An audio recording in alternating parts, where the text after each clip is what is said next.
Bonsoir, bienvenue sur le plateau de l'Hebdo. Je reçois ce soir Hervé Bourges, président du CSA, le Conseil supérieur de l'audiovisuel. Et nous allons parler évidemment de toute l'actualité du CSA. Il est très actif, le CSA, en ce moment, à la fois sur le temps d'antenne pour l'élection présidentielle.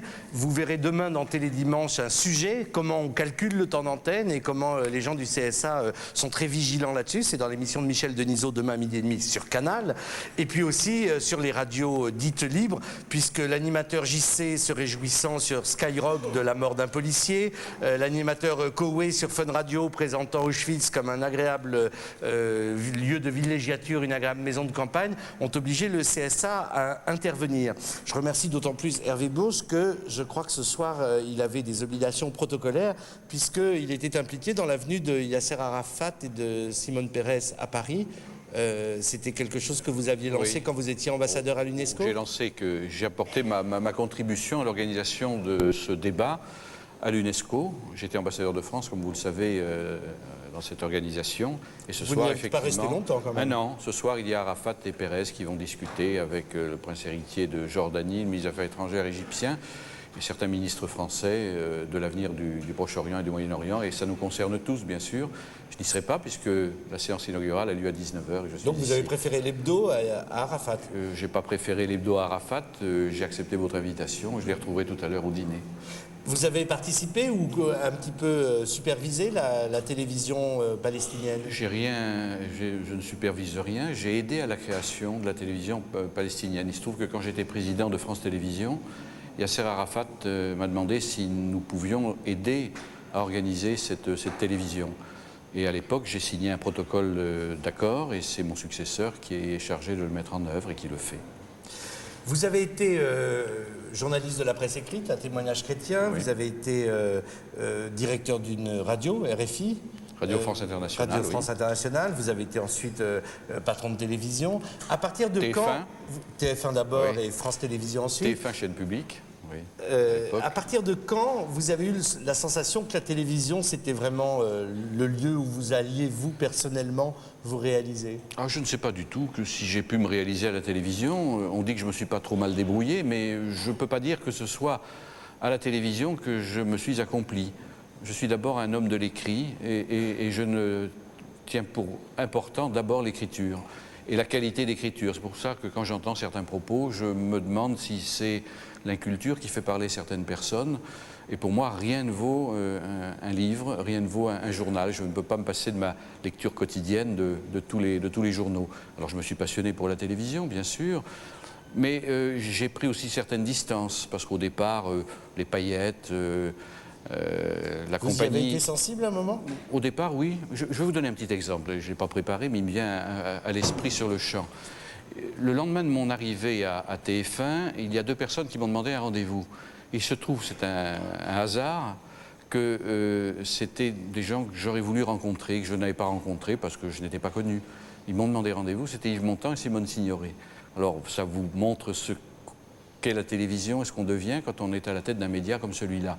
Mais j'ai vite fait le tour, si vous voulez, des feux de la télévision pour n'en garder que le côté positif d'un instrument de communication qui est un moyen d'information, de culture, de divertissement, qui peut être aussi un moyen de désinformation, d'acculturation et de divertissement stupide. Mais il faut quand même savoir que pour beaucoup de Français, notamment, et ne parlons pas dans le monde entier de ceux qui regardent la télévision est le seul moyen de se cultiver, de se distraire et de pouvoir avoir contact avec d'autres humains. Comme vous êtes aussi un homme de réflexion, est-ce que vous avez déjà réfléchi à cette délectation qu'ont un certain nombre d'entre nous, vous notamment, à se faire appeler président? On m'appelait monsieur l'ambassadeur ces derniers temps, ou excellence. Alors vous savez, monsieur le président, excellence, ambassadeur, je suis content d'être avec vous. Ça touche un peu quand même, non? Vous y avez été sensible à un moment donné? On s'y fait vite. On s'y fait vite. Oui, ça m'a amusé le jour où on ne m'appelait plus président, on m'appelait excellence. Mais vous regrettez? J'aime bien les gens qui me connaissent bien, qui m'appellent Hervé. Le CSA, est-ce que vous pouvez nous dire en quelques mots le regard que vous portez sur cette institution, dont un certain nombre de juristes disent que c'est un monstre juridique, puisque c'est une institution rare finalement, qui a à la fois un pouvoir réglementaire et un pouvoir de sanction. Oui, ceux qui disent ça, ce n'est pas certains juristes, c'est un juriste qui a fait un papier récemment dans Le Monde et qui poursuit le CSA depuis des années, pour des raisons que j'ignore totalement. Ce n'est pas un monstre juridique, c'est quelque chose qui naît en 1989, à la suite de la Haute Autorité née en 1982 et à la suite de la CNCL. Vous voyez, on en est à la troisième institution. Je suis le seul nouveau président dans la même institution. En général, c'est l'institution qui sautait. La première réélection, et je pense que le CSA a aujourd'hui une légitimité. Ce n'est pas un monstre, c'est la possibilité pour les Français d'avoir un coin entre le monde politique et les médias, d'avoir un écran, d'avoir la possibilité de recours, d'avoir un organisme qui veille, même si c'est très difficile à mettre en œuvre, au pluralisme de l'information, et un organisme qui veille sur les programmes. Alors, c'est un organisme qui est assez puissant au regard de ce qui existe ailleurs en Europe. Il y en a un seul qui a été constitutionnalisé en Europe, c'est au Portugal. Il y a dans bien des pays des CSA pour le privé, des CSA pour le public, c'est le cas de la Grande-Bretagne. Et en plus, en Grande-Bretagne, il y a avec BSL un organisme qui est là pour veiller, c'est du temps de Madame Thatcher que ça a été créé, à ce que les programmes soient des programmes qui soient décents. Heureusement, ça n'existe pas ici. Mais en gros, c'est un organisme de régulation qui n'a pas un pouvoir réglementaire, car la Constitution française, et c'est heureux, défend d'abord la liberté de la presse et dit que s'il y a des gens qui viennent à contrevenir à cette liberté, c'est le juge qui doit se prononcer. Donc le CSA, composé de 9 membres, 3 désignés par le président de la République, 3 par le président du Sénat et 3 par le président de l'Assemblée, c'est un organisme où chacun a eu une voix. C'est un collège. Personne n'a la direction du CSA, mais nous prenons ensemble des décisions, ou par consensus, ou à la majorité. Et je dois dire que les personnalités qui y sont des personnalités diverses, qui viennent du monde des médias, comme Roland Faure, qui était le président de Radio France, ou du monde de l'université, comme Mme Auger-Lafont, qui est agrégée de mathématiques, ou comme de notre métier de journaliste, comme Philippe Labarle, qui a été le créateur de la nouvelle formule du Monde et qui a été également le directeur de la rédaction de La Tribune, et qui a été nommé par M. Seguin, ou pour le dernier nommé, M. Cotterêts, qui est un universitaire agrégé de droit et spécialiste de lexicologie politique. Eh bien, vous en avez cité que 4, donc vous êtes en train de vous faire... Non, parce que les autres sont là depuis 6 ans pour certains, Mme Geneviève Guichenet, M. Roland Faure que j'ai cité, M. Hirsch, Madame Dagneau, je crois que je les ai tous cités maintenant. Vous allez arriver à ce fonctionnement collégial, vous dont on souligne souvent la personnalité très, très forte et peut-être l'exercice solitaire du pouvoir, comme disait l'autre? Vous savez, quand on est chef d'entreprise, qu'on dirige une entreprise de communication audiovisuelle, ça a été le cas à TF1, puis à France Télévisions, Radio France Internationale ou ailleurs, à RMC aussi, parce que diriger une radio qui a racheté Nostalgie, donc la bande FM, une radio que je connais bien, c'est un autre métier qui n'a rien à voir avec la direction d'une entreprise. Et bien, il va bien falloir que je me coule dans le monde et le moule de la collégialité. Mais je crois que je m'y ferai parce que mes collègues sont des personnalités intéressantes et que tous les avis qui seront formulés méritent d'être écoutés. Puis ça nous permettra, à 9, on fait moins de bêtises que quand on prend une décision tout seul. Peut-être. Je l'espère. Je ne pense pas que nous en ayons prise jusqu'à présent. Je suis là depuis 3 semaines. On va parler des radios dans un instant, mais on va tout de suite parler du temps d'antenne par rapport à la campagne électorale. Alors, ce temps d'antenne, vous êtes revenu sur une décision qu'avait prise Jacques Boutet, votre prédécesseur. Non, d'abord, ce n'est pas une décision qu'a prise Jacques Boutet, c'est une décision du CSA, du Conseil supérieur de l'audiovisuel, qui était une recommandation, car le CSA ne peut prendre que des recommandations. Nous n'avons pas de pouvoir réglementaire, nous ne légiférons pas. Bien sûr, c'est le rôle du Parlement. Nous ne sommes pas le Conseil d'État ou le Conseil constitutionnel. Nous sommes un organisme de régulation. Vous aimeriez une constitutionnalisation du CSA? Ah oui, une constitutionnalisation qui permettrait qu'on n'y touche plus, que les politiques, s'ils étaient mécontents des décisions qui seraient prises par le Conseil supérieur de l'audiovisuel, ne soient pas amenés à le faire disparaître pour mettre un autre organisme qui serait davantage à sa dévotion. Car le CSA doit être totalement indépendant, et j'y veillerai, mais les membres du CSA y veillent. à ce que nous soyons impartiaux. Je dirais même que nous devons oublier ce que nous pensons, ce que nous sommes nous-mêmes. Nous pouvons tous avoir des idées, avoir eu dans le passé des engagements. À partir du moment où nous sommes au CSA, nous n'avons pas à avoir de prise de position partisane. Alors, dans ce domaine du temps de parole et de la campagne électorale, nous nous trouvons face à un grand vide juridique, puisque nous sommes régis par la loi de 1986 sur la communication audiovisuelle, qui dit que la communication audiovisuelle est libre. Et puis le Parlement qui a pris des décisions qui ne sont pas très contraignantes, car les députés n'ont pas envie d'édicter des règles qui risqueraient de leur être défavorables. Et ils ont dit qu'il faut que le CSA assure le pluralisme des opinions. Alors nous avons essayé, nous, à partir de là, de mettre des règles en vigueur qui ne soient pas contraignantes, qui soient souples et qui en même temps permettent l'exercice du pluralisme. Alors nous avons déterminé 2 temps. Il y a un premier temps qui est celui de la pré-campagne. Nous y sommes. C'est depuis le 1er janvier jusqu'au 7 avril, car du 7 avril au 7 mai, il y aura la campagne dite officielle. Alors pendant la pré-campagne, les textes disent que nous devons veiller au pluralisme et à l'équité. Qu'est-ce que ça veut dire que le pluralisme et l'équité? Ce sont des notions qui, comme vous le voyez bien, sont des notions floues. Nous nous efforçons simplement, parce que nous avons des services techniques très performants, de relever les temps de parole, de voir la manière dont les journalistes traitent des sujets, pour savoir si, en temps de temps, il n'y a pas eu de candidats ou de candidats potentiels ou de candidats officiels ou de candidats prévus qui aient bénéficié d'un temps de parole trop important par rapport à d'autres, et ça a été le cas au mois de janvier. Vous avez un instrument qui mesure la complaisance des journalistes dans les interviews? La complaisance des journalistes, non, mais nous voyons bien le sens des questions. Le sens des questions qui peuvent être posées, mais vous me donnez une idée là. Il serait intéressant de voir si tel candidat est traité de la même manière que tel autre.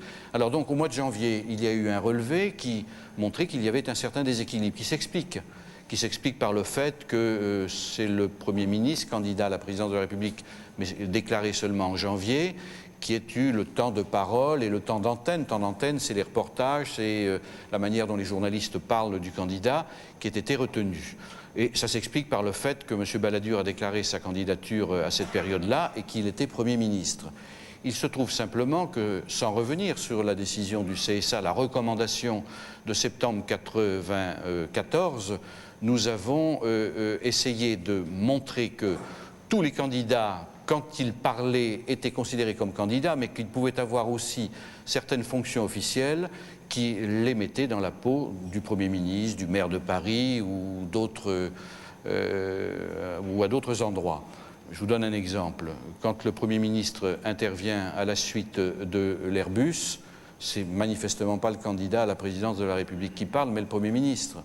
Quand le Premier ministre souhaite l'événement historique, tragique, je le prends volontairement, des 50 ans d'Auschwitz, c'est aussi le Premier ministre de la France qui le fait.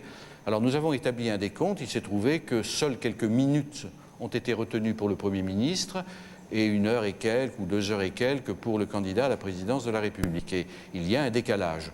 Je pense qu'au mois de février, ces décalages et ce déséquilibre sera compensé, étant évident que les médias se trouvent dans l'obligation d'intéresser leurs téléspectateurs et que, malheureusement, certains dits petits candidats, ce n'est pas moi qui le dis, mais c'est ainsi qu'ils sont considérés, ont moins de chances d'intéresser les téléspectateurs et de faire de l'audience que certains qui sont considérés comme des grands candidats. Alors, dans les lettres que j'ai envoyées au président des chaînes, je fais appel d'une part à leur esprit civique, d'autre part à leur bonne volonté, et enfin à leur professionnalisme pour essayer de donner aussi la parole à ces petits candidats qui peuvent, par leur imagination, par leurs propositions, peut-être éclairer la campagne électorale. On en a eu un certain nombre déjà ici à l'Hebdo.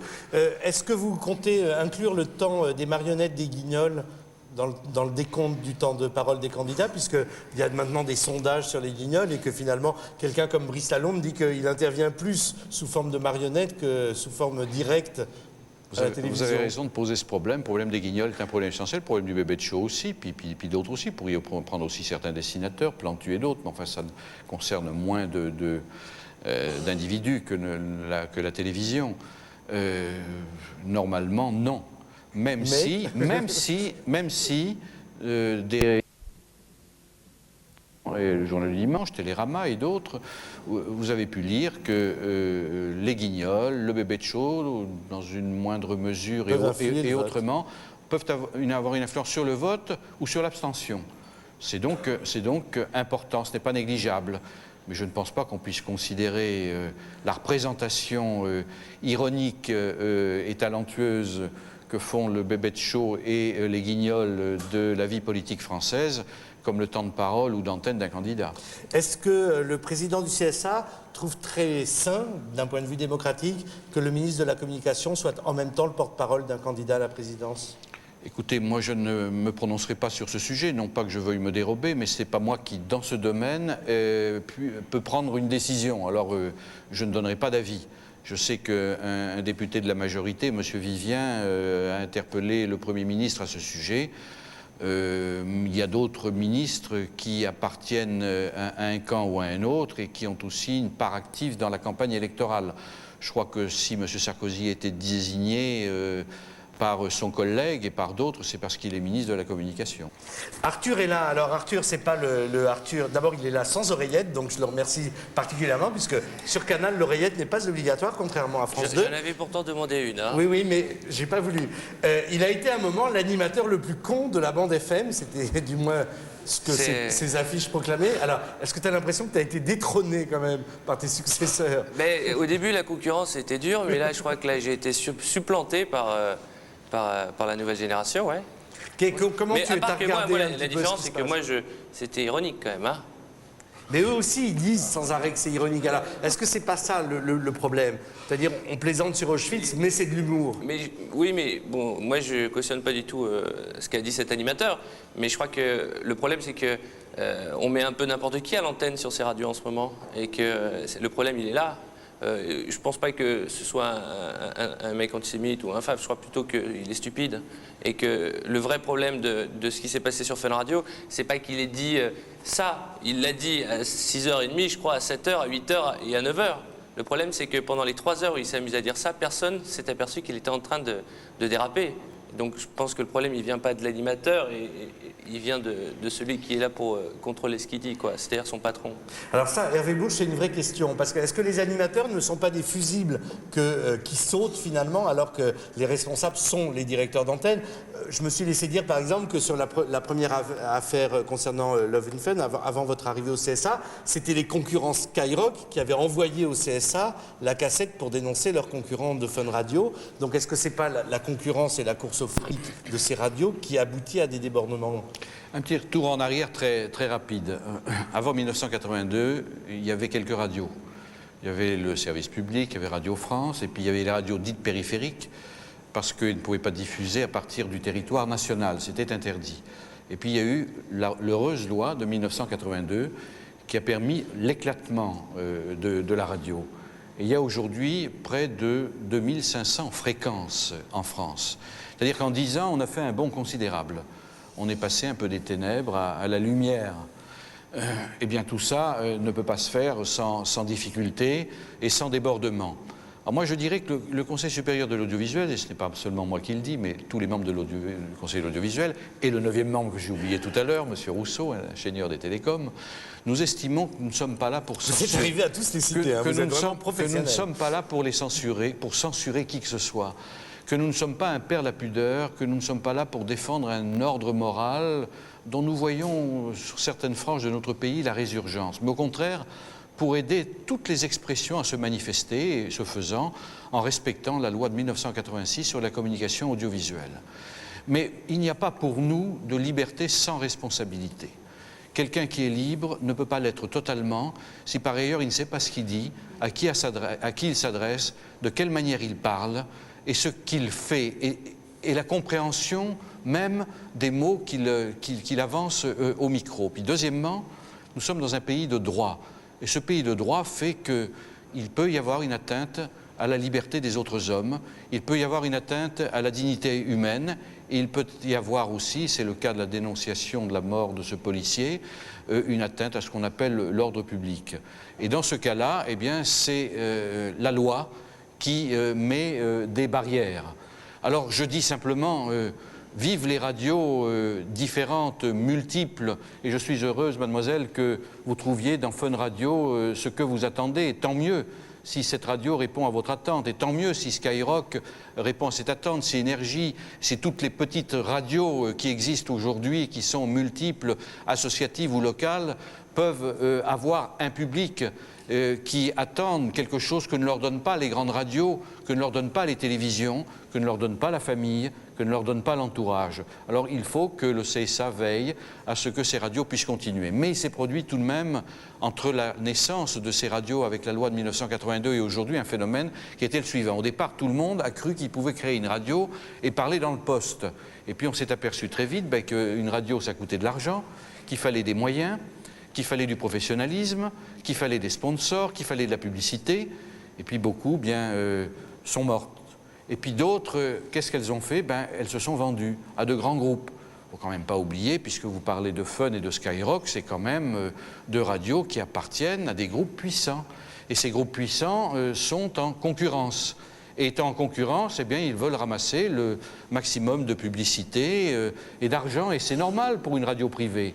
Alors, ils utilisent peut-être aussi les jeunes pour se faire dans certains débordements que nous avons connus.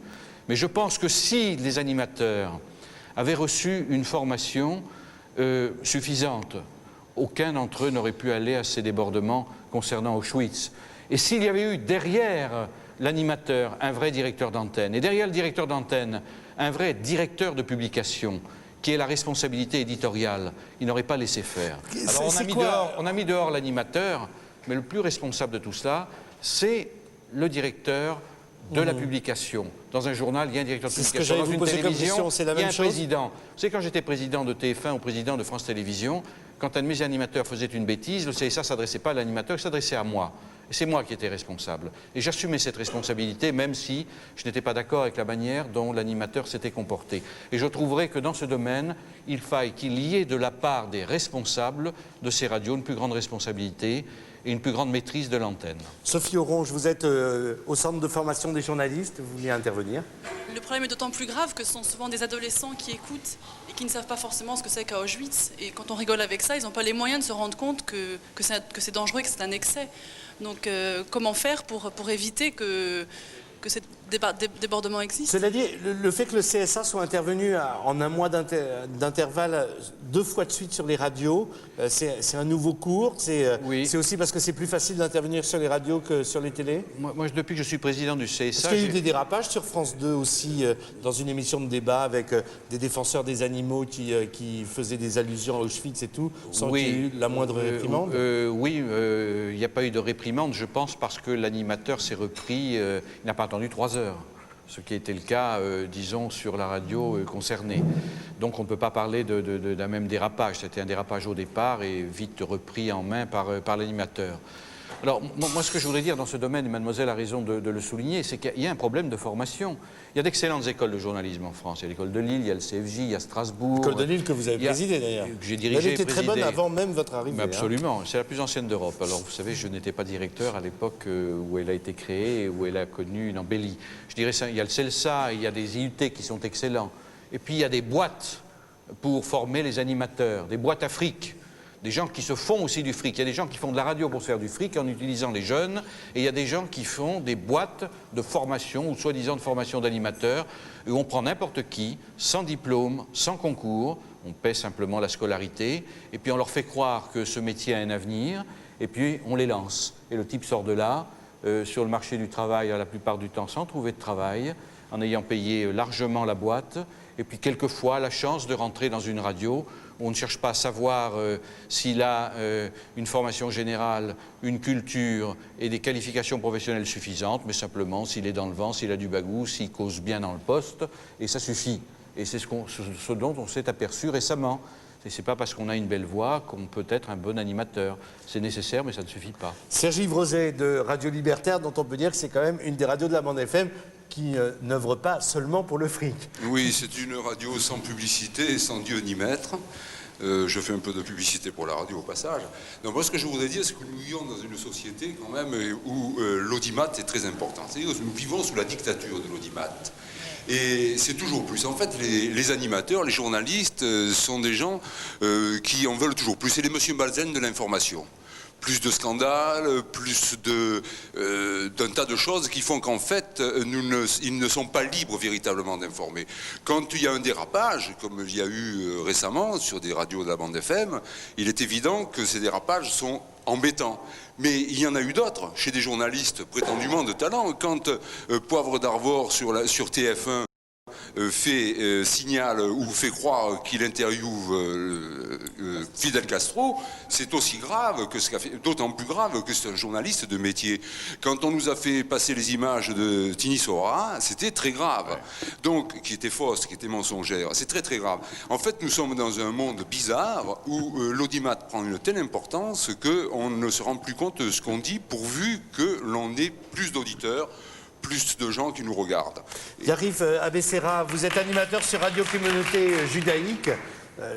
Votre réaction, parce qu'il y a évidemment une grande diversité sur la bande FM et vous faites partie les uns et les autres de ce qui reste un petit peu la tradition des radios associatives ou communautaires par rapport à ces radios commerciales qui ne disent pas leur nom. Non, ma réaction sur les dérapages actuels, je tendrais à rejoindre la fan de Fun Radio, puisque effectivement il y a certaines émissions qui ont des vocations pédagogiques. Mais vous me permettrez de poser une question à Hervé Bourges. Vous avez parlé justement de la responsabilité des directeurs d'antenne.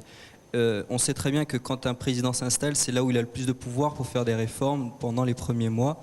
Est-ce que vous ne pensez pas qu'en allant...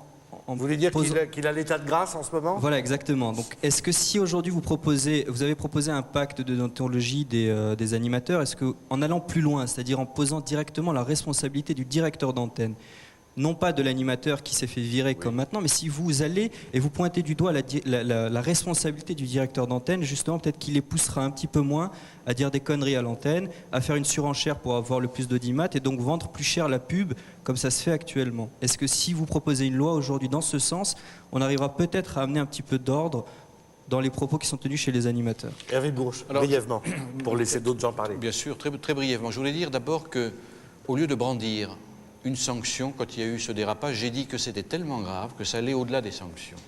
Et je m'en suis entretenu avec le directeur de Fun Radio et je lui ai dit le seul moyen de réparer, si on peut réparer un tel outrage fait à l'antenne, eh bien, c'est que vous organisiez une émission, que vous fassiez venir un survivant d'Auschwitz. Il y en a en France, hein, et beaucoup, nous en connaissons, et à l'extérieur.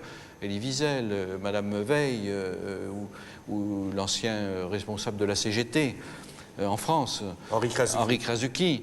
Et ça a été fait. C'est par la pédagogie, par la discussion, qu'on a, je pense, fait comprendre qu'il y avait un vrai problème.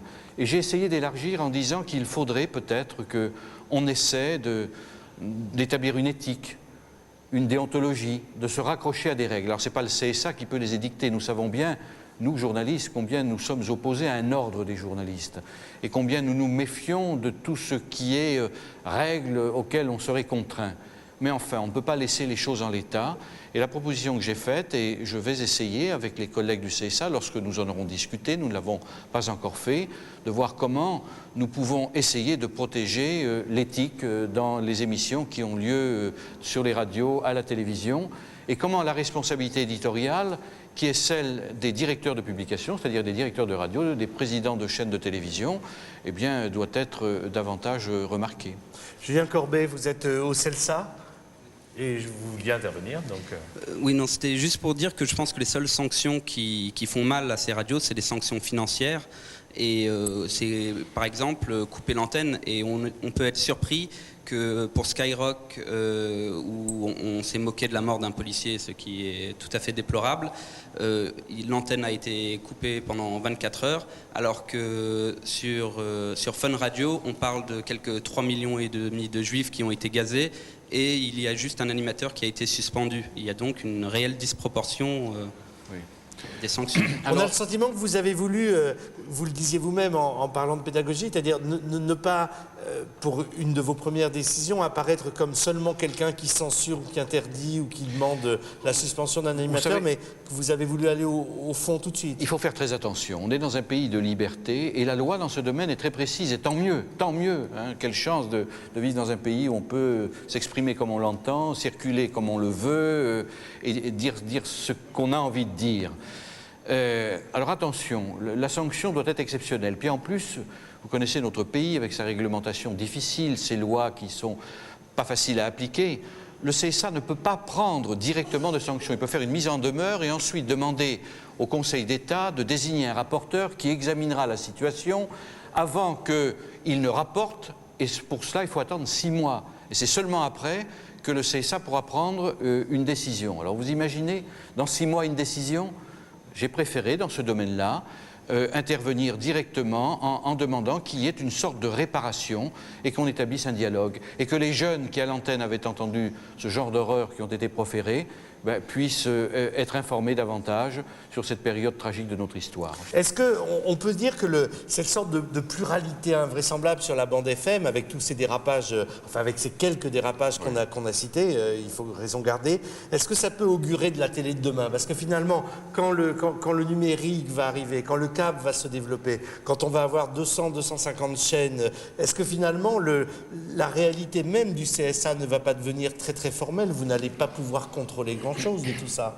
Si on ouvre davantage le CSA et si on lui permet d'avoir un vrai pouvoir et c'est-à-dire que vous êtes à peine arrivé que vous demandez déjà plus de pouvoir. Oui, parce qu'il a fallu rompre le lien entre le pouvoir politique et les médias. C'est fait, le CSA y veille. Il faut que le CSA, maintenant, dans le domaine de l'éthique, puisse avoir un véritable rôle à jouer.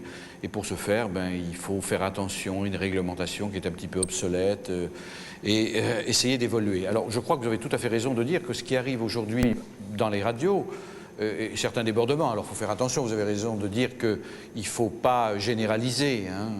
Il y a des radios qui sont excellentes et de très nombreuses radios et qui répondent à l'attente d'auditeurs. Mais avec le numérique, demain, nous allons aller vers une ouverture considérable. Les canaux qui sont aujourd'hui disponibles en France vont être multipliés d'ici la fin du siècle par 10. Et le contrôle sera de plus en plus difficile, bien évidemment, à exercer. Et il y aura sans cesse un équilibre entre la nécessaire liberté et la nécessaire responsabilité. Ce ne sera pas simple. Est-ce que vous désireriez, par exemple, que le CSA puisse se porter partie civile? Je ne sais pas si la mémoire d'un policier est effectivement insultée. Trouble à l'ordre public. Mais d'autres peuvent porter plainte de toute façon et le CSA peut porter plainte auprès de la justice, bien sûr. Jacques Sonsin, vous êtes directeur de la Confédération nationale des radios libres. Alors, j'imagine que vous vous sentez très interpellé, comme on dit aujourd'hui, par ce débat. Tout à fait. Et notamment sur la responsabilité des directeurs d'antenne. Effectivement, je dirige une confédération nationale qui réunit une centaine de radios qui ont signé une charte de référence aux droits de l'homme. C'est dire si, des radios associatives, c'est-à-dire non commerciales, c'est dire si nous sommes interpellés par les questions d'éthique. Mais dans ce qui est dit, il y a quelque chose qui m'étonne un peu, c'est qu'il y a quand même un système qui est en place. C'est la loi de l'argent. Et on est passé depuis quelque temps d'une période où les radios ou les télés essayaient de captiver l'intérêt de leurs auditeurs ou téléspectateurs à une période où on a essayé de les séduire et maintenant on les racole. Ça devient de plus en plus grave ce qui se passe dans les médias. Et nous, c'est un peu ce qui nous pose problème. Et la deuxième chose qui nous pose problème, c'est cette espèce de concurrence déloyale qui existe. Nous sommes 500 radios associatives en France aujourd'hui, qui remplissons des missions de pluralisme, qui aidons les grandes associations à s'exprimer, qui faisons de la pédagogie avec des écoles, etc. Il y a par exemple une radio à Paris qui s'appelle Fréquence Paris Pluriel, qui a reçu plus de 1000 associations en un an dans ses locaux. Et pourtant, il vient d'y avoir un hold-up sur le fonds de soutien à l'expression radiophonique qui font vivre ces radios. 5 millions viennent de disparaître de ce fonds de soutien et 200 radios actuellement sont en train de licencier certains de leurs employés parce qu'ils ne peuvent plus les payer. Ça, c'est grave. D'un côté, il y a le fric qui envahit tout, des radios comme celles qui ont été citées, qui font des dérapages incroyables, et d'autres qui rendent un service collectif, un service public à la société, et celles-là, on les étrangle. Voilà où est le problème aussi. C'est la loi de l'argent, les associatifs n'ont pas droit à l'existence. Pour nous, c'est un problème, Monsieur Bourges. Marie-Aurielle Vigier, qui je pense va aller dans le même sens. Elle fait partie de l'association, elle est responsable de l'Association nationale des téléspectateurs et auditeurs en TA. Oui, à ce titre, nous avons été saisis à plusieurs reprises, effectivement, sur certains dérapages, surtout sur Fun Radio. L'année dernière, c'était un petit peu différent, parce que ce sont des parents souvent qui s'adressent à nous, étant donné que la télévision, ça ne se contrôle pas toujours très bien, mais la radio encore moins. Il y a des parents qui apprennent des trucs en écoutant le doc, hein, quand même. Oui, mais enfin, il y a aussi des gosses de 8 ans qui apprennent des trucs. C'est peut-être un peu tôt pour eux dans certains cas. Et c'est un petit peu ça le problème, c'est qu'effectivement, la radio, c'est quelque chose de très souple qu'on a dans sa poche, qu'on a sous son oreiller, qu'on a, bon... Et tout dépend un peu... Le doc, vous non, qui pas moi. cru Non, je ne pense pas, mais enfin, j'ai vu des enfants, effectivement, avoir... Moi, j'entendais mon fils qui avait 17 ans écouter Skyrock, et quand je rentrais dans la chambre, il le mettait sous l'oreiller. Bon, de toute façon, je pense qu'il a eu... Je pense qu'il a eu un cadre... Sale, mais non, c'est mais un signe, attendez, non, madame. c'est important ce que je vais dire. Je pense qu'il a eu un cadre culturel qui lui a permis d'avoir autre chose que Skyrock pour s'éveiller à la culture, au monde et à la société. Mais le problème, c'est que ce n'est pas le cas de tout le monde. Et effectivement, moi, j'ai un adhérent qui a écrit en disant que sa fille de 18 ans écoutait Fun Radio. Bon, à cet âge-là, on a déjà, disons, un petit peu ses marques dans la vie. On a appris déjà pas mal de choses, j'espère. Mais la gamine qui en avait 8, elle était à l'écoute aussi. Et ça, c'était plus ennuyeux. Donc, je crois qu'il y a effectivement... Le problème, c'est la responsabilité. Je crois que le président Bourges a tout à fait raison. C'est là qu'il faut jouer. C'est sur la responsabilité sociale, culturelle de chacun. Je pense qu'on est dans une société où il faut avoir une morale sociale. Hein, pas chrétienne, judéo, machin. Sociale. On vit en société, donc il faut respecter l'autre. Et je crois que c'est là que c'est important. Et j'appuierai en tous les cas, nous l'avons déjà demandé, une constitutionnalisation du CSA pour qu'il ait un vrai pouvoir. Alors, la question de Jacques Sonsin, c'est est-ce que la bande FM, finalement, n'exclut pas de proche en proche toutes les radios associatives, ce qui était un petit peu son objet au départ, au profit des gros groupes économiques, et est-ce que c'est pas la loi de l'argent, ici comme ailleurs, qui gagne ? D'une certaine manière, oui. Mais je vais peut-être un petit peu nuancer, tout en allant dans le sens des deux interventions précédentes qui ont été faites. Justement parce que le CSA est là pour veiller aussi au pluralisme. Mais nous acceptons dans notre pays, et c'est comme ça, et c'est une bonne chose, la loi du marché. Et la loi du marché fait que ceux qui ne peuvent pas vivre, malheureusement, disparaissent et que d'autres les rachètent. Simplement, nous devons être très attentifs pour que ces rachats ne se fassent pas à n'importe quel prix et qu'il n'y ait pas de combines par en dessous, car nous savons qu'il y a beaucoup de combines sur la bande FM et qu'il y a des radios dites libres qui sont déjà vendues à des réseaux par en dessous et qu'il y a des réseaux qui déclarent qu'ils ne possèdent pas telle et telle fréquence alors qu'ils les manipulent. Nous le savons bien. Car l'enjeu, c'est l'accès à la publicité locale.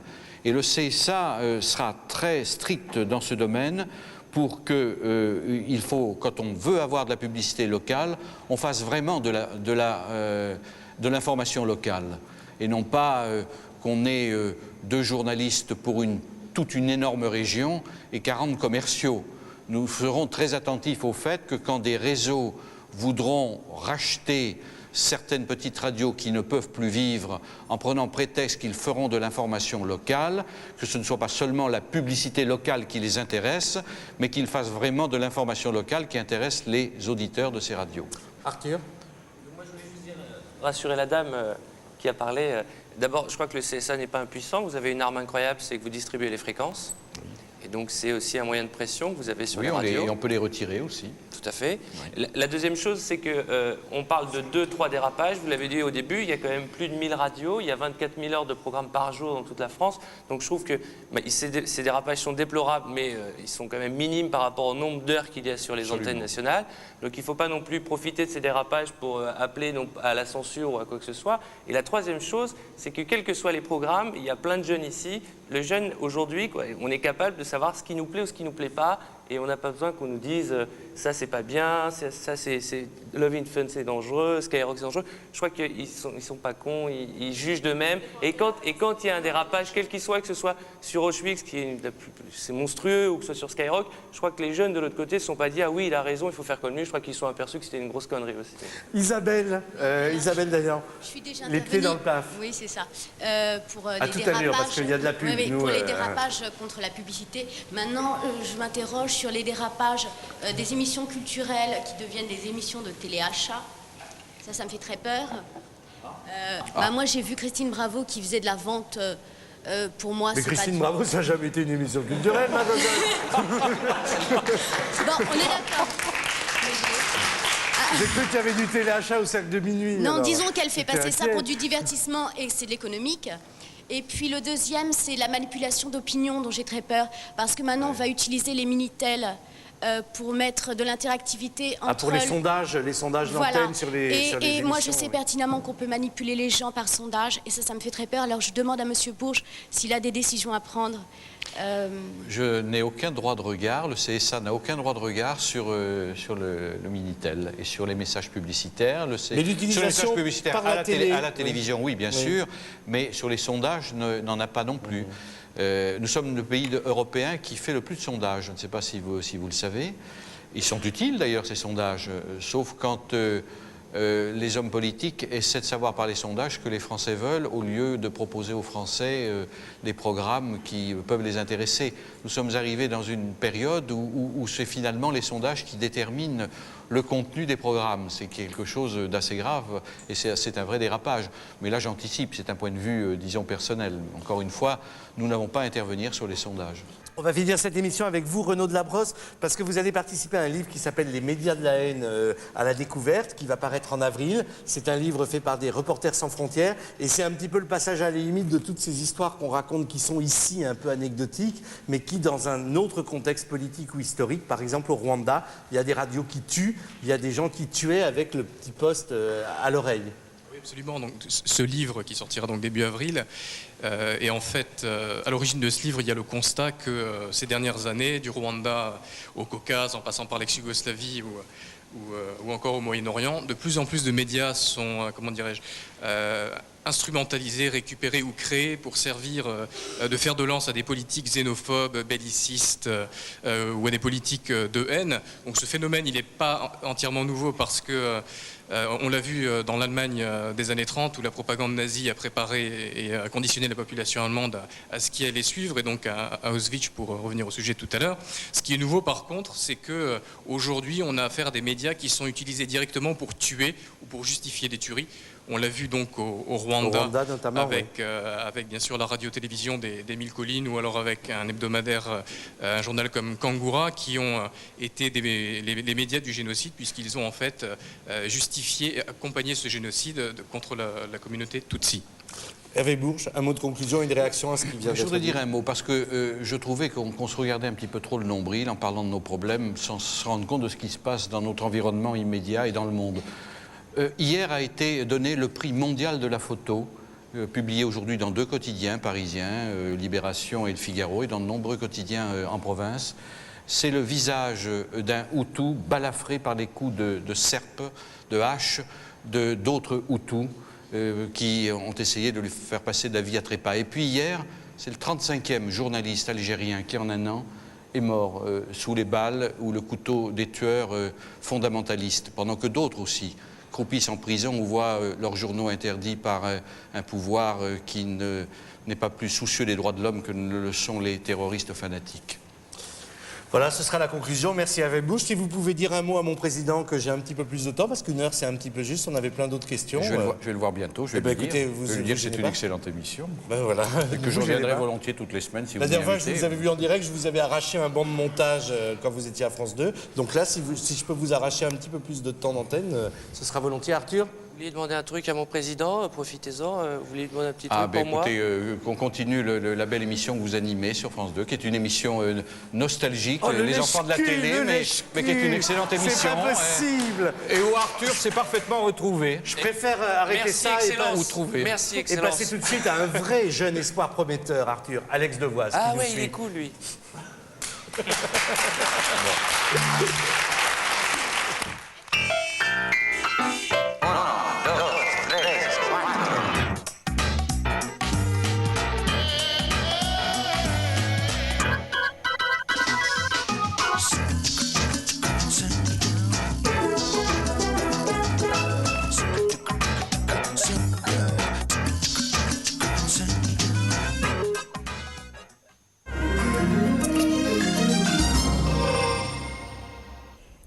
Édouard Balladur affirme que les procédures légales ont été respectées dans l'affaire des écoutes téléphoniques du beau-père du juge Alfem, le docteur Maréchal. Philippe Séguin n'exclut pas la création d'une commission d'enquête parlementaire. Yasser Arafat reçu aujourd'hui à l'Elysée alors que le processus de paix est bloqué entre Israéliens et Palestiniens. Nouvelle défaite pour le voilier France 3 en baie de Sandiego. Plus de 6 minutes de retard sur Win New Zealand. Mais selon Marc Pajot, il est encore possible d'atteindre les demi-finales des éliminatoires de la Coupe de l'Amérique. Bonne matinée.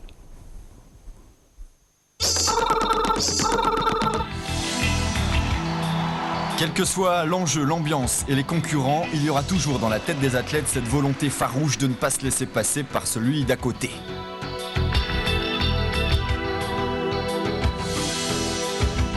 Les meilleurs Français iront au championnat du monde en mars à Barcelone, mais leur place se joue lors des championnats de France. Et les championnats de France, c'est dimanche 26 en direct à 16h40.